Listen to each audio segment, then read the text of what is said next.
If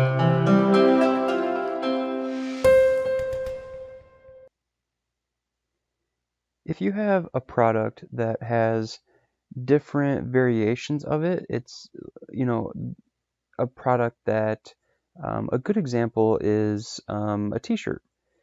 T-shirts have different sizes, different colors, different designs, and so you want to set up, one product but different variations so that you don't have to fill your, you don't have to fill up your online store with, hundreds and hundreds of products, all, one product being a black medium shirt, another product being a black large shirt. You want to group them together into one product but have different variations, and then that would then, allow the person to then, let's actually go out to a product here, to then choose, their own size, their own colors that are still a part of the, the same product. They just have different sizes and colors. So to do that, you'll want to, when you're editing your product, you'll want to come down to product data down in this section, and you'll choose the variable product option.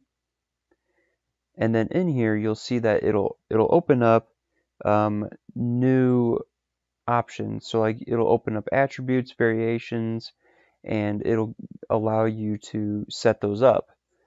From the start, what you want to do is, if this is like a one of a kind product that, is nothing like the rest of your store, then you probably just want to set up some custom product attributes.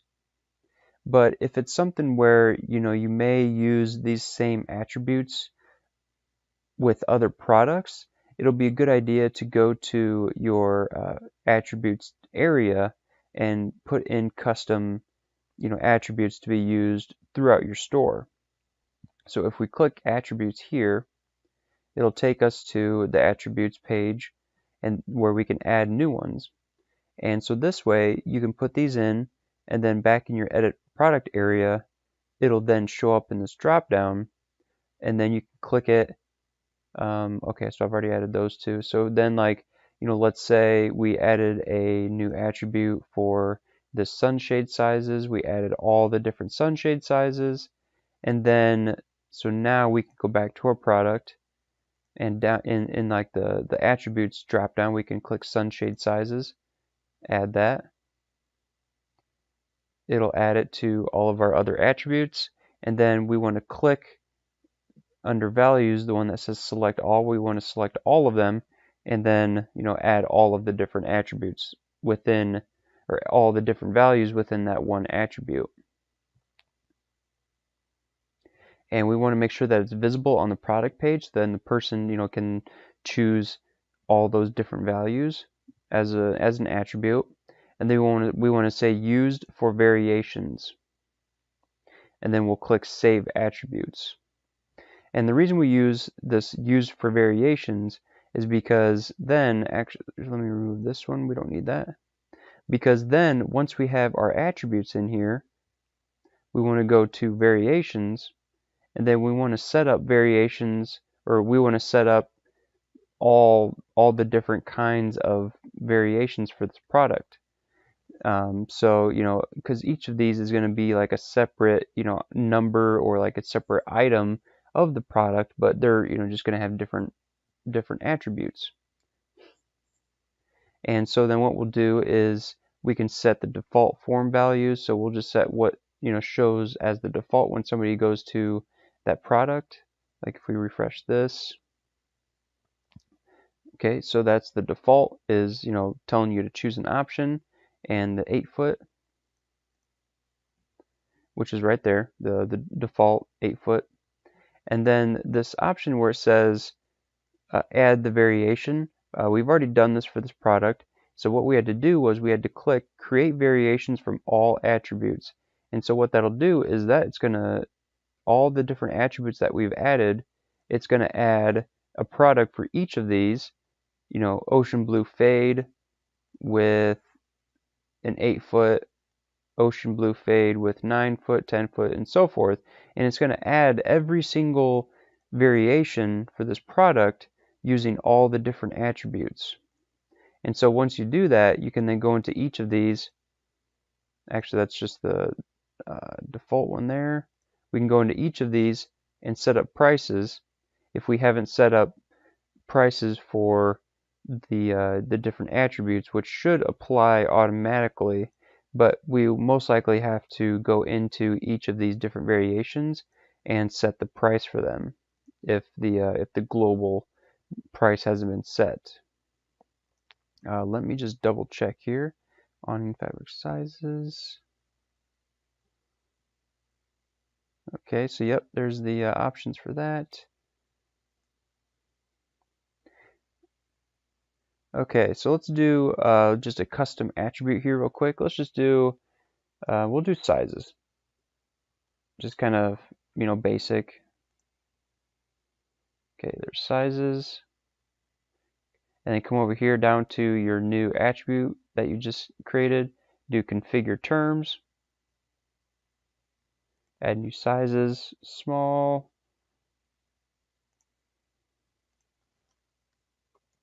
medium, and large. So now we have this attribute that we can then use, across any products that we may need those different sizes. So let's refresh this.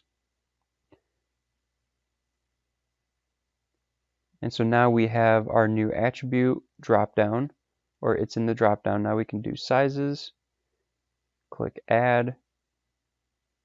Right now there's no values, so we need to select all, put them in there, and then we would just save the attributes, make sure we use for variations. So yep, that's basically all there is to creating different variations of the product. You just to kind of summarize, you first want to make sure you add your attributes first. Make sure that they're all the values are in there the way you want them. Actually, let's do a custom one real quick. So like if we have a product that is unique and not like any of the others, and we want to just put a custom attribute for this one, we'll click add. Name, we will do what, maybe colors. So for colors, we can do, let's do black, and we want to do this the up and down line. I guess it's called a vertical pipe or something like that. So it's just a vertical line. It's that button right above enter. So we got black, gold, and white. And so that is how you add your own custom values, because here it pulls the values from the attributes area where you created a new attribute. It pulls them from here like that. But when you're doing a custom one, you want to put it in like this, separated by the vertical lines, and then use for variations, and then we'll save those attributes. And then we would go to variations and create a variation from all attributes. And so yeah, that's about it. Just to quickly summarize that, you go you put in your attributes first, make sure that all of them are in there that you need, because it is kind of a hassle once you create all variations from the attributes, and then you missed an attribute, you gotta go back. So you want to make sure that you have all of them in here, all that you need. Make sure that they are checked to use for variations, visible on the product page if you want to have them visible. And then you can go to variations, add variation, and then you can create variations from all attributes.